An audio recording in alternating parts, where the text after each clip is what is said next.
Okay yan ah. Paano ba sumali dyan? Kailangan ko dito ng pera eh. Hindi ko lang humingi sa tatay. Ba't kaya lagi sinasabi niyo?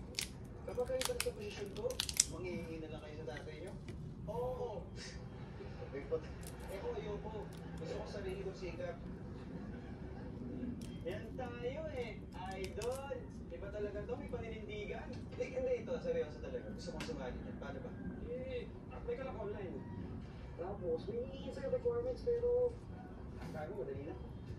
At syempre, pinaka-importante, papa. Yun, no? Papa. Papa lang pala eh. Papasa. Papasa ka. Papalibre kami.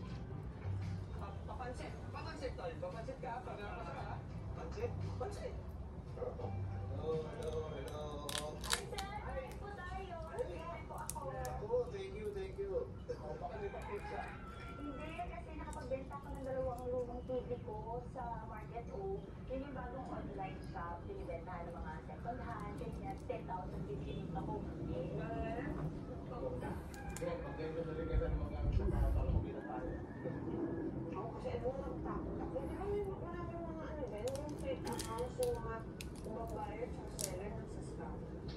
Ako yan. Ang dami ko rin nakabalita ko ganyan. Kaya ako ito nagbibenta. Ako ito bumibili ng mga item sa site na yan. Hindi na nga. Kasi meron naman mga reviews yan ng mga buyer at seller para malaman mo kung alin ang scammer at saka alin ang legit.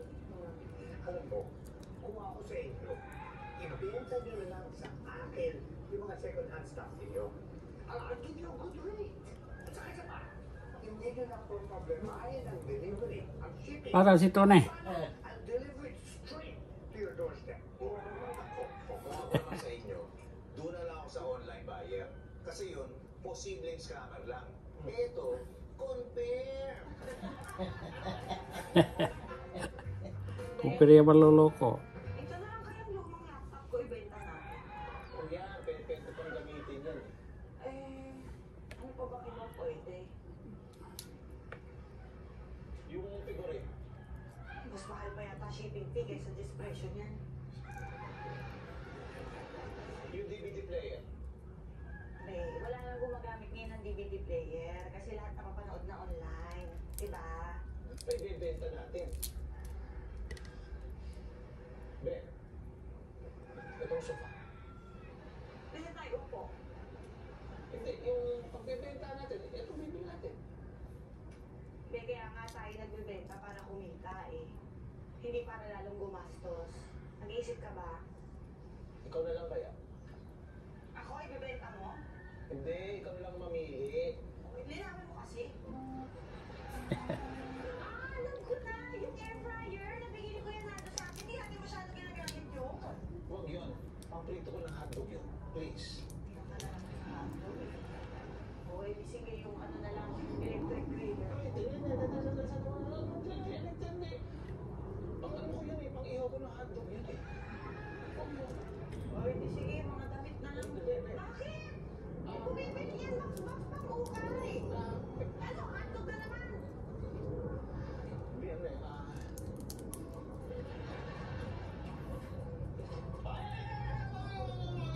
Ang pasakay-sayang yan.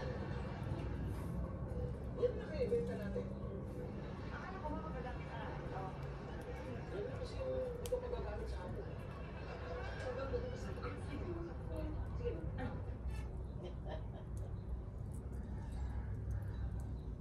Tibita dai, ano mo dai? Unlock the energy. Ha? Okay, may Air Force. Ha? Hindi ko to. Kante, hi, kan. Kumusta? Tanto ti Tagalog. Di sila babae. Ito kita rin. Salamat, tanto. Ngatan ni kanto. Yung baga niya nga inanak ni Katlin si Kaya sa naagis si Amanak Jurin. Ah. Yung baga, sikat doon may katin. He's the one I give your laptop ko. She's the one, is Jurin who I give your laptop. Grabe siya, nakasi ko ang laptop ko yung Jurin na tabay natanggap ng battery. Eh, nauubo tali battery. After na ipaway, ulap kasi yung paway. Manayari, ito na, paulog lang. Nakap ko ni laptop to. Taano santo ko noon sa tuition pito sa semester 30,000. Hindi 15 ang ano kaya kada exam pa to. Kasi kaon dala ko bato si Jurin. May kada exam lang sa pambaya. Natan. Karikod ka rin. Karikod Ay, ka. karikod na. Hindi sirin, remontan. Dila. Tangan rin ulit, pasin mo si Kara. Sa content ko at manlilinis na kinanima. Ikaw mo ko kapay. Tangan rin ako may sila. Garka-garka siya rin. Tatay, iyalis ko rin.